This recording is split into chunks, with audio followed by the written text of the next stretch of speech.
Hey folks, we're down here today at Lake Annette. There are some very strange and unusual footprints in the sand that we have found here.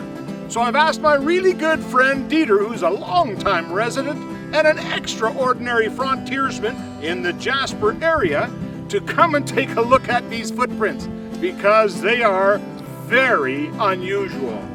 Dieter, what do you think we're looking at?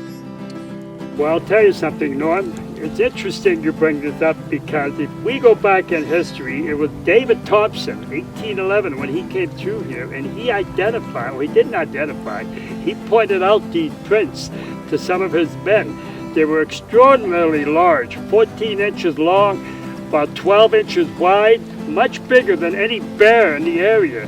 So this led him to believe that it was not a bear, it was a creature of unusual height and weight. Himself was curious to know what it was, but they got together, his men, and he said they were afraid that the weapons they had would do nothing against this huge creature, so they left it alone. They just took a print of it, took a diagram, and left it at that. The men were scared and afraid to go after this animal. Let's just explain this track a little. We have what appears to be, tell me if I'm wrong, Dieter, Go ahead. it looks like we have 4 toes Yeah, I see the claw marks. and 4 nails, and there's something unusual. So obviously this would have been the right foot, Yeah. and it looks like it's a big handprint. And just to do a comparison, my hand is it's not tiny, but it's pretty small. And you take a look at, this looks like a thumb or an extra protrusion of some kind. Appendage coming out of the... Yeah, and do you see one on there Yeah, too? I see one on here, on this side right here. You can see it quite well. And that has 4 toes. And these are the claw marks, and this is the indentation of the heel. That indicates the weight of this creature had to be quite substantial. How tall do you think he would have been?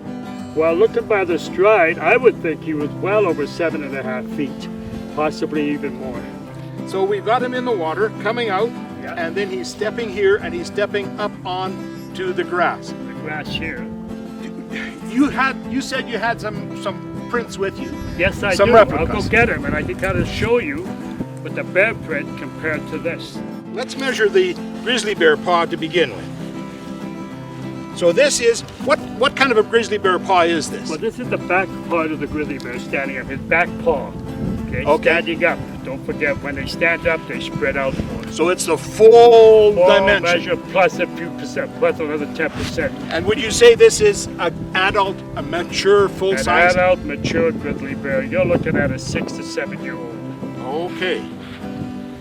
Well, he measures at 8 inches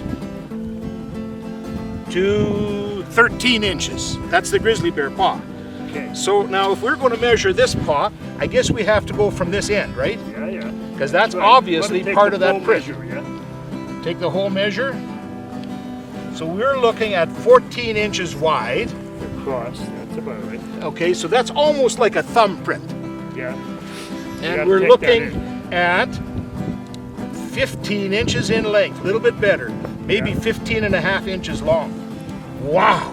Now you can imagine what that would look like when you find that in the snow, as they did Yeah. with David Thompson, and everyone total bewilderment, and they had to have some sort of fear. What could this creature be? Yeah, because David Thompson wrote about it when it originally happened in his memoirs, Yes. and then he wrote about it again 40 years later. Yes. Why would he do that? Because it was made such an impression on him that he had to, twice more after the initial findings, he wrote about it in his journal, twice more. Twice more. Yeah. Wow. And this here, other print, this is a mature adult black bear.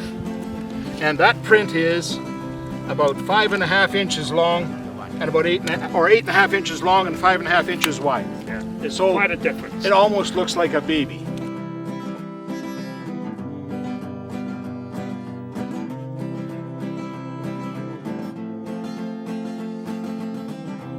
So folks, did David Thompson have reason to be afraid? I think so. Well, Dieter, I just want to thank you for coming out. It's a mystery, and you know, it's just one of those things that happens in Jasper National Park. This land was made